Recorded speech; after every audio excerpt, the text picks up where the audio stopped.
Bonjour à tous, ça y est, le grand jour est arrivé. On va enfin passer ce contrôle technique qui va marquer la finalisation de la restauration de la voiture et voir si on a bien fait notre boulot ou pas. Donc je vais vous expliquer qu'est-ce que j'ai fait pour préparer ce contrôle technique.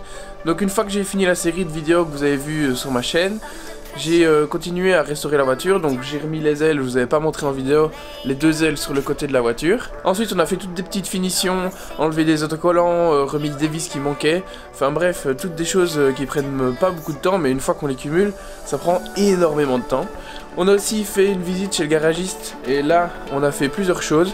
Donc on a changé les roulements arrière, on a purgé les freins, réglé les freins, on a réglé les phares, on a fait la géométrie, donc on a fait pas mal de choses, il nous a bien été utile. Maintenant la voiture est sûre, le moteur a été aussi réglé, il tourne comme une horloge, c'est incroyable. Donc une fois qu'on a réglé tout ça, il manquait quelques petits détails pour le contrôle technique. Donc le mieux pour le contrôle c'est d'avoir une voiture totalement d'origine, comme ça ils nous embêtent pas avec des petits détails. Donc j'ai remis pare-choc avant, pare-choc arrière, tout ça c'est d'origine, ceinture, sièges sont d'origine.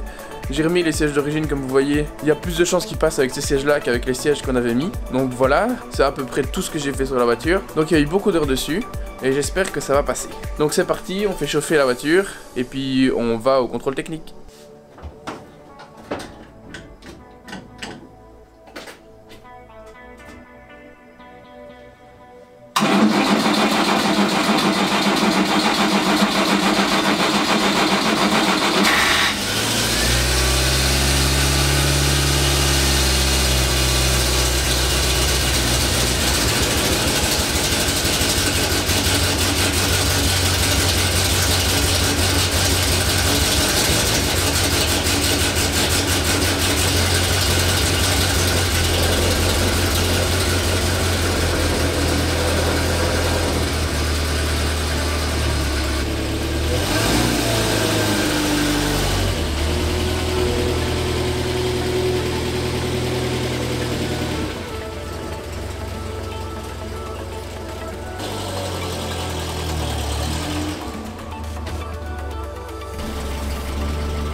On est arrivé là tôt pour passer dans les premiers et au cas où ça ne passait pas, on aura encore le temps dans la journée pour réparer nos erreurs et y retourner. Donc on a fait la file et quand c'était notre tour, on a avancé dans l'hangar et là on a fait tous les postes de contrôle. Premier poste, il a regardé les liquides de refroidissement, les liquides de frein, il a regardé le numéro de châssis, s'il y avait l'extincteur, toutes des choses comme ça.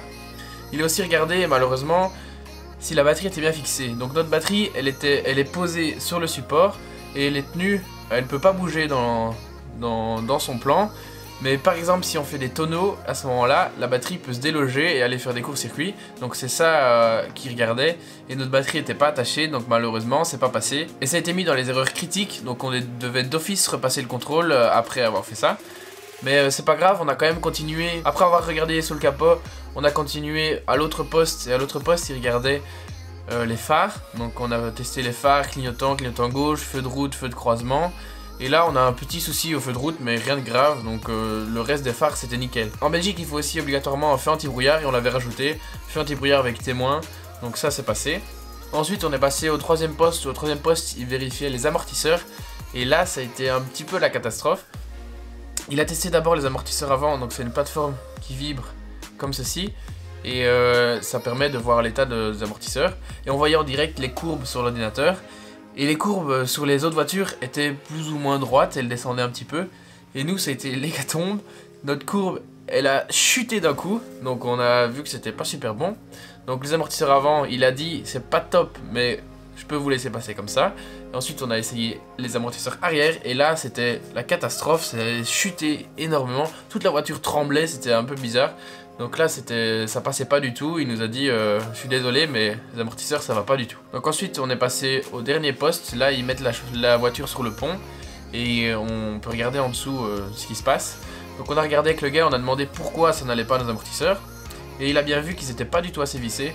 Donc si c'était juste ça le problème, on a de la chance. Donc on a regardé, on s'est dit que c'était ça.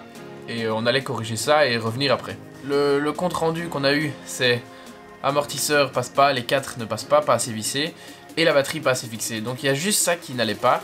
Le reste ça allait, les freins, tout ça, les phares, tout allait nickel. Donc là-dessus on est parti du contrôle technique. On a été roulé un petit peu. Et on a été corriger tous nos problèmes.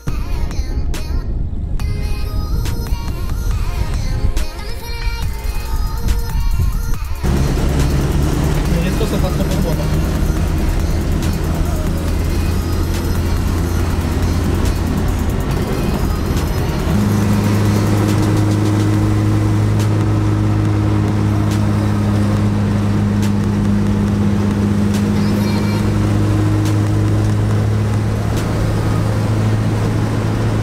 On était chez le garagiste qui nous a beaucoup aidé dans tout le long de la restauration de la voiture. Donc lui il a libéré du temps pour resserrer les amortisseurs. Avec le pont c'est beaucoup plus facile que de le faire en dessous de la voiture couché. Donc on a été chez lui, on a remis ses amortisseurs, on a revissé tous les boulons nickel. Et une fois qu'on a fait ça, on a sanglé la batterie pour plus qu'elle puisse se déloger au cas où on fait des tonneaux. Et comme ça, on a corrigé nos 5 problèmes.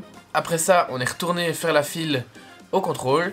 Après-midi, on est passé dans les premiers, donc on a eu de la chance. Et là, toutes les erreurs étaient corrigées, donc la voiture est passée. Donc on était super contents, on a enfin réussi le test final, le test qui nous permettra de rouler avec la voiture, de la tester avant le 4L, parce qu'il va falloir rouler avec, voir les problèmes qui arrivent et les corriger au plus vite. Et comme ça, elle nous fera le moins de problèmes possible dans le désert. Juste après ça, on a été chez l'assureur, donc on aura nos plaques courant de la semaine prochaine. Vous tiendrez au courant sur Instagram, si vous ne me suivez pas, je vous invite à aller me suivre. Donc voilà pour la petite aventure, j'espère que vous avez aimé. Si c'est le cas, n'hésitez pas à mettre un pouce bleu, à vous abonner et moi je vous dis à la prochaine pour une nouvelle vidéo.